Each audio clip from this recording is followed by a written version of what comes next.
Jay Bilas of ESPN here. Their concern is, and Larry Scott of the Pac-12 has said it here, that anything that they were firmly against anything that would lead to a pay-for-play system. Because, again, it does make zero sense to not allow their name and likeness to be monetized. It's their name, it's their likeness. Let's roll. I don't see how the shoe contracts writ large for each school or whatever soft drink contracts or whatever contracts there are for television are going to be less money because the handful, because it's not going to be everybody. I mean, whoever has a market, they should be able to take advantage of it.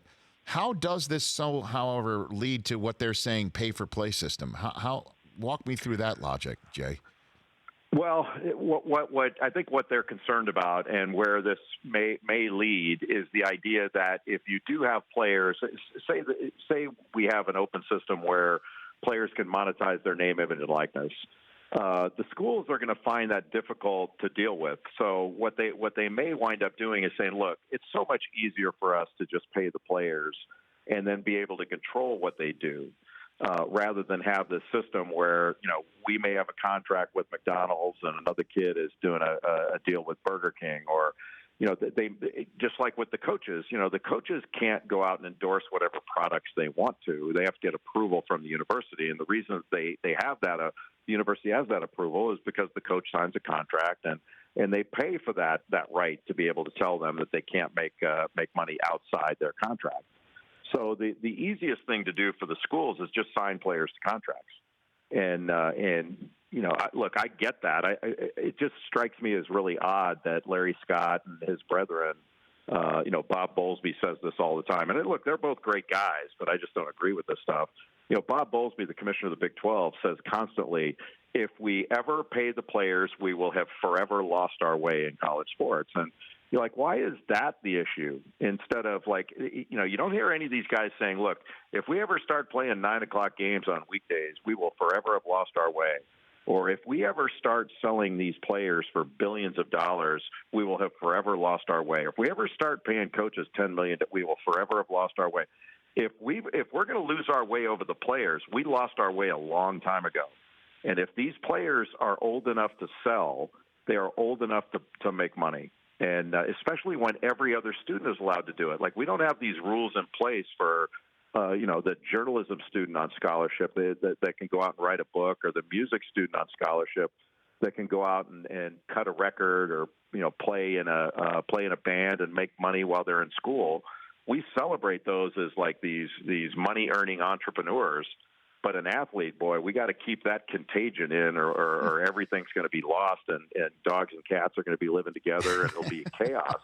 And it's just not true. I mean, it's just not true. When it all comes down to it, that if 2023 hits and the NCAA has not done a single adjustment for the other 49 states, it really would be a competitive advantage for all the schools in the state of California. I mean, there's no denying that if there's only one state that has, and I understand that there's a federal law out there and there are other states that are going to get in on this maybe, but don't you think that is a competitive disadvantage for everybody else, right, Jay?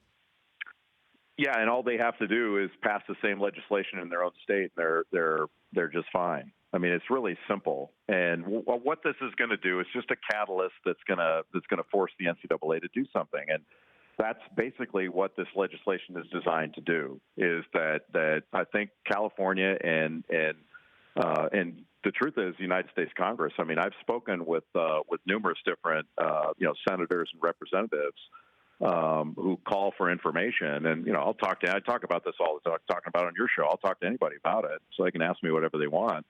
But, people see this as fundamentally unfair, and they've listened to the NCAA over the years say, well, we're looking at it. Well, they're tired of listening to that. They want somebody to do something about it. And I have a ton of respect for this new committee that's been formed on name, image, and likeness to look into it. It's being chaired by Val Ackerman, the commissioner of the Big East. But do I think that anything's going to happen from that is not forced to happen? No, I don't. I think if they looked at it without sort of government involvement in this, then I think their result would have been, boy, it's just too complicated, so we're not going to do anything.